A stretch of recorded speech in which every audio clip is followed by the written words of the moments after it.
नमस्कार दोस्तों, आप सभी का मेरे चैनल पे स्वागत है। आज की इस वीडियो में जो टॉपिक हम कवर करने वाले हैं उसका नाम है बोहर्स मॉडल ऑफ एटम। देखिए लास्ट की कुछ क्लासेस से हम पढ़ते आए थे कि सब एटॉमिक पार्टिकल्स कैसे डिस्कवर हुए, फॉलोड बाय हमने पढ़ा J Thomson model of atom को। उसके बाद हम गए कि रदरफोर्ड स्कैटरिंग एक्सपेरिमेंट क्या था और उससे रदरफोर्ड मॉडल ऑफ एटम कैसे आया, डिराइव हुआ, उसके मेन पोस्टुलेट्स और उसकी लिमिटेशन क्या थी। रदरफोर्ड मॉडल ऑफ एटम की जो मेन लिमिटेशन थी वो ये थी कि वो इलेक्ट्रॉन की स्टेबिलिटी को एक्सप्लेन नहीं कर पा रहा था कि इलेक्ट्रॉन कोई भी एनर्जी रेडिएट नहीं करेगा और न्यूक्लियस की तरफ जाता जाता न्यूक्लियस में फेल डाउन नहीं करेगा, ये बात वो एक्सप्लेन नहीं कर पाया था।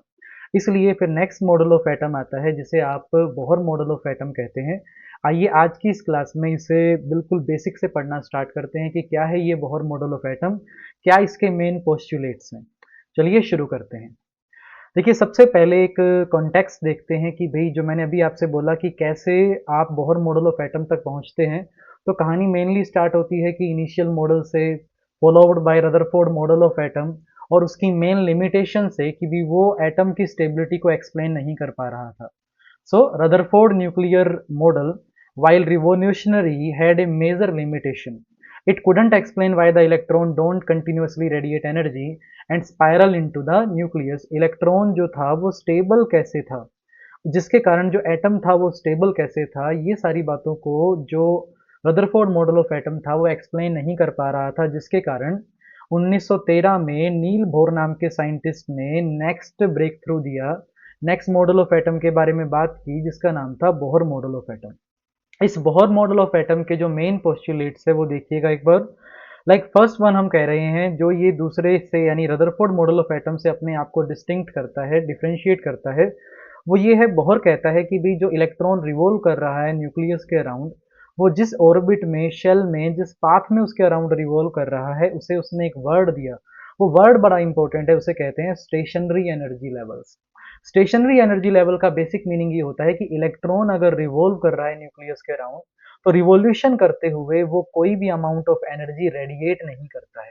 अब अगर वो कोई भी अमाउंट ऑफ एनर्जी रेडिएट नहीं करता है तो वो जिस भी एनर्जी लेवल में, ऑर्बिट में, शेल में रिवॉल्व कर रहा है, वो उसी शेल में रिवॉल्व करता रहेगा, न्यूक्लियस के पास नहीं जाएगा, उसमें फेल डाउन नहीं करेगा, एटम डिस्ट्रॉय नहीं होगा। इसलिए एटम की स्टेबिलिटी जो प्रैक्टिकलिटी में हम देखते हैं वो इस पोस्टुलेट से सोल्व हो जाते हैं। तो फर्स्ट ने यही कहा, electron revolve around the nucleus in the fix circular orbits without radiating energy. तो एनर्जी रेडिएट नहीं होगी, ये बात फिक्स हो चुकी है। और इसके अंदर भी अगर आप देखेंगे हम एक वर्ड लेके चल रहे हैं, वो वर्ड है stationary energy level. Stationary energy levels, यानी जो ये नाम आए, इन नाम को मतलब इन शेल को जो आपने नाम दिया वो बड़ा इंपॉर्टेंट है कि स्टेशनरी एनर्जी लेवल किसे कहते हैं। स्टेशनरी का कोई भी मीनिंग ये नहीं है कि भी इलेक्ट्रॉन मूवमेंट नहीं शो करेगा, वो मूवमेंट तो शो करेगा लेकिन एनर्जी रेडिएट नहीं करेगा। ऐसे ही नेक्स्ट में जाए, only certain allowed orbits exist with quantized angular momentum. यानी क्वेश्चनराइज ये करता है कि भी क्या न्यूक्लियस के सराउंडिंग में इलेक्ट्रॉन कहीं भी प्रेजेंट हो सकता है। तो इसका आंसर नील बोहर ऐसे देता है कि भाई जो इलेक्ट्रॉन जिस पाथ में, ऑर्बिट में रिवॉल्व कर रहा है, वहां पर उसका जो एंगुलर मोमेंटम है, देखिए मास इनटू वेलोसिटी होता है momentum, multiply by the radius mvr, it is equal to the angular momentum. ये मोमेंटम, एंगुलर मोमेंटम की वैल्यू किसी भी इलेक्ट्रॉन के लिए क्वांटाइज्ड होती है। ये मल्टीपल होती है h/2 पाई का, यानी जो एक कांस्टेंट वैल्यू है ये उसका मल्टीपल है, उसका एक गुना, उसका दो गुना, तीन गुना, चार गुना। यानी आप कह सकते हैं कि भी जो इलेक्ट्रॉन जिस शेल में रिवॉल्व कर रहा है वो ऐसे कोई भी जगह पे नहीं हो सकता है। उस पर्टिकुलर शेल का एक फिक्स एंगुलर मोमेंटम होगा अकॉर्डिंग टू नील बोर। ऐसे ही आगे अगर आप जाते हैं तो थर्ड पोस्टुलेट में कहा कि भाई अगर कोई इलेक्ट्रॉन ट्रांजिशन शो करता है, इलेक्ट्रॉन लोअर एनर्जी लेवल से जंप करता है और वो हायर एनर्जी लेवल में चला जाता है, ऐसा करके दोनों एनर्जी लेवल के बीच का जो गैप होगा, उस गैप के कोरोस्पोंडिंग जितनी भी एनर्जी होगी उसकी रेडिएशन वो एमिट करेगा। यानी अगर कोई एक एनर्जी लेवल है ग्राउंड स्टेट n=1, वहां से कोई अगर जंप करके चला जाए n=3 में, तो यहाँ से n=1 से n=3 में जंप करते वक्त जितना दोनों शेल के बीच का एनर्जी डिफरेंस है, उसी एनर्जी डिफरेंस के कोरोस्पोंडिंग में E = h न्यू वो पर्टिकुलर रेडिएशन की लाइट देगा, आपको एनर्जी देगा। और नेक्स्ट इसमें हमने लिखा है कि भई जो वो पर्टिकुलर आप जिन्हें ऑर्बिट शेल एनर्जी लेवल कह रहे हैं, या तो उन्हें रिप्रेजेंट किया जाता है ऐसे KLMN की फॉर्म में, capital K, capital L, M और N, या तो आप इन्हें इनकी फॉर्म में एक्सप्लेन कर देते हैं, या फिर आप इन्हें 1 2 3 4 5 ऐसे एक्सप्लेन करते हैं। यानी जब भी कभी हम देखते हैं कि भी कोई शेल नंबर है, वो 1 है, 2 है, 3 है, 4 है, 5 है, तो हम ये कहना चाहते हैं कि इलेक्ट्रॉन न्यूक्लियस के सराउंडिंग में जो प्रेजेंट है वो किस वाले शेल में प्रेजेंट है, किस ऑर्बिट में वो मेनली प्रेजेंट है, ये वो वैल्यूज है। देखिए अब मेन बात आती है, मेन पोस्टुलेट ये आता है कि भाई किसी भी शेल में अगर कोई इलेक्ट्रॉन प्रेजेंट है, लाइक वो n इज इक्वल टू 1 में है या n इज इक्वल टू 2 में है या किसी भी पर्टिकुलर शेल में वो प्रेजेंट है, इलेक्ट्रॉन की एनर्जी क्वांटाइज्ड होती है पर्टिकुलर शेल में, फिक्स अमाउंट ऑफ एनर्जी वो इलेक्ट्रॉन शो करता है। अब वो जो fix amount of energy show कर रहा है उसके लिए ये सिंपल फॉर्मूला है आपके सामने, देखिए कि n शेल में जो एनर्जी है इलेक्ट्रॉन की वो इक्वल टू होती है -13.6 जेड स्क्वेयर डिवाइड बाई में एन स्क्वेयर इलेक्ट्रॉन वोल्ट। ये जो जेड है ये आपका एटॉमिक नंबर है और ये जो एन है ये आपका शेल नंबर है। मान लीजिए अगर कोई आप हाइड्रोजन के केस में बात करते हैं और उसके ग्राउंड स्टेट की बात करते हैं जिसके लिए एन इज इक्वल टू 1 होगा, तो हाइड्रोजन का एटॉमिक नंबर 1, तो जेड इज इक्वल टू 1, 1 का स्क्वेयर इज इक्वल टू 1, और जो एन शेल है वो भी 1 है, तो ऐसे केस में हाइड्रोजन की ग्राउंड स्टेट एनर्जी जो होती है -13.6 इलेक्ट्रॉन वोल्ट होती है। क्लियर?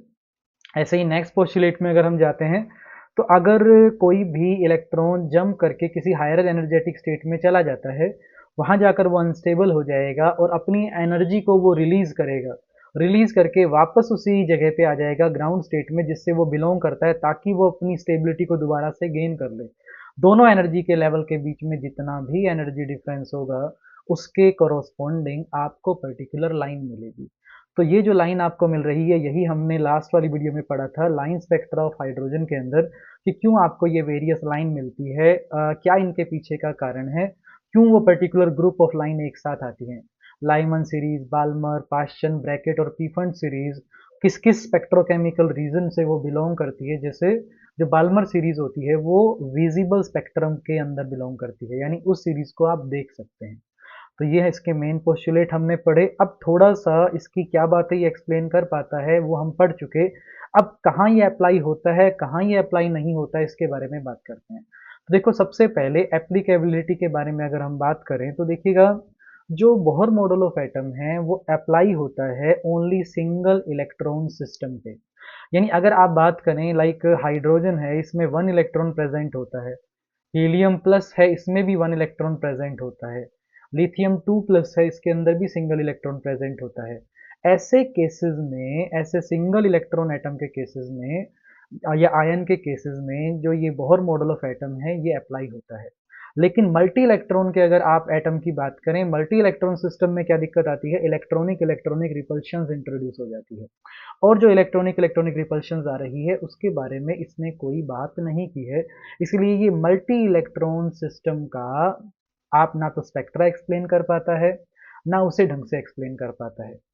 अब अगर बात करें तो ये क्या नहीं कंसीडर कर रहा, ये इलेक्ट्रॉनिक इलेक्ट्रॉनिक इंटरेक्शन जो हो रही है, repulsive forces between the electron जो है, उसे इसने अपने पोस्टुलेट में इनकॉर्पोरेट नहीं किया, जिसके कारण ये मल्टी इलेक्ट्रॉन सिस्टम का स्पेक्ट्रा भी एक्सप्लेन नहीं कर पाता और उस पर ये एप्लीकेबल भी नहीं होता है। वहाँ इसकी लिमिटेशंस आ जाती है। फिर अगर देखिएगा यहाँ लिमिटेशन में हमने लिखा है वेव नेचर, आप इसे ऐसे समझें, कोई पार्टिकल इसके हिसाब से अपनी ग्राउंड स्टेट से किसी फाइनल स्टेट के अंदर इनिशियल टू फाइनल जंप करके जाता है, तो ये कह रहा है कि 100% वो बिहेव कर रहा है किसकी तरह, पार्टिकल की तरह। वो इलेक्ट्रॉन अगर बिहेव कर रहा है पार्टिकल की तरह, लेकिन हमने तो ड्यूअलिटी के बारे में पढ़ा है, हमने तो ड्यूअलिटी ऑफ मैटर और इलेक्ट्रोमैग्नेटिक रेडिएशन हम पढ़ चुके हैं। इसका मतलब ये अगर ड्यूअलिटी है, अगर दोनों नेचर उसको शो करना है तो, लेकिन इसने तो क्या किया, इसने तो सिर्फ पार्टिकल नेचर को कंसीडर किया, तो वेव नेचर को कंसीडर ना कर पाना भी इसकी लिमिटेशन है। जैसे अगर हम कहें कि ये कहता है कि भी न्यूक्लियस के अराउंड, अगर ये न्यूक्लियस है एटम का और फिक्स एनर्जी लेवल्स में, फिक्स शेल में इलेक्ट्रॉन रिवॉल्व करते हैं, ऐसे इलेक्ट्रॉन तो फिक्स पाथ की बात तो आप सिर्फ तभी कर सकते हैं ना जब आप उसे पार्टिकल माने, 100% आप उसे पार्टिकल माने, क्योंकि अगर आप उसे वेव मानेंगे तो आप इस काइंड का डिस्टिंक्ट पाथ नहीं बना पाएंगे और जो वेव ट्रेवल करेगा वो इस काइंड से वेव की फॉर्म में ट्रेवल करेगा। यानी इसने वेव नेचर को कंसीडर ही नहीं किया। अब लाइन स्पेक्ट्रा ऑफ हाइड्रोजन में भी हम बात कर रहे थे कि भाई लाइन स्पेक्ट्रा में जो पर्टिकुलर ग्रुप ऑफ लाइन आपको नजर आती है, हर एक लाइन भी बहुत क्लोजली स्पेस लाइंस की मिलके बनी होती है। और उन क्लोजली स्पेस लाइन के पीछे का क्या रीजन है, और सेम वो जो लाइन है अगर आप इलेक्ट्रिक और मैग्नेटिक फील्ड अप्लाई करें तो इलेक्ट्रिक फील्ड के अंदर वो लाइन स्प्लिट अप हो जाती है, जिसे आप स्टार्क इफेक्ट कहते हैं। मैग्नेटिक फील्ड अप्लाई करने भी वो लाइन स्पेक्ट्रा ऑफ हाइड्रोजन की डिफरेंट लाइंस वो फिर स्प्लिट अप हो जाती है, जिसे आप जीमन इफेक्ट कहते हैं। तो ये जीमन इफेक्ट और स्टार्क इफेक्ट को एक्सप्लेन नहीं कर पाती है, बहुत इंपॉर्टेंट पॉइंट है। और इतनी सारी बातें जो इसकी लिमिटेशन बन जाती है, जिन्हें ये एक्सप्लेन नहीं कर पाता, इसके लिए जो नेक्स्ट मॉडल ऑफ एटम हम पढ़ेंगे अगले आने वाली वीडियोस में, उसे quantum mechanical model of atom कहते हैं। यानी जो लिमिटेशन यहाँ आएगी वो लिमिटेशन वहाँ फुलफिल की जाएगी। तो आज की इस एक तरीके से वीडियो में हमने बेसिकली पढ़ा कि भाई जो Rutherford model of atom stability को एक्सप्लेन नहीं कर पा रहा था, वो बोहर मॉडल ऑफ एटम ने स्टेशनरी एनर्जी लेवल का जिक्र करके एनर्जी ऑफ इलेक्ट्रॉन को फिक्स करके उसने उसे एक्सप्लेन कर दिया। और कुछ लिमिटेशन भी इसकी रह गई जो आगे आने वाले मॉडल फुलफिल करेंगे, बताएंगे उसके बारे में। तो आज की इस वीडियो के लिए इतना ही। अगर आज की इस टॉपिक से रिलेटेड अगर आपको कोई डाउट आता है तो आप हमारे कमेंट सेक्शन में पूछ सकते हैं, आपके उस डाउट का निराकरण जरूर किया जाएगा। आज की वीडियो के लिए इतना ही, मिलते हैं अगली किसी वीडियो में। धन्यवाद।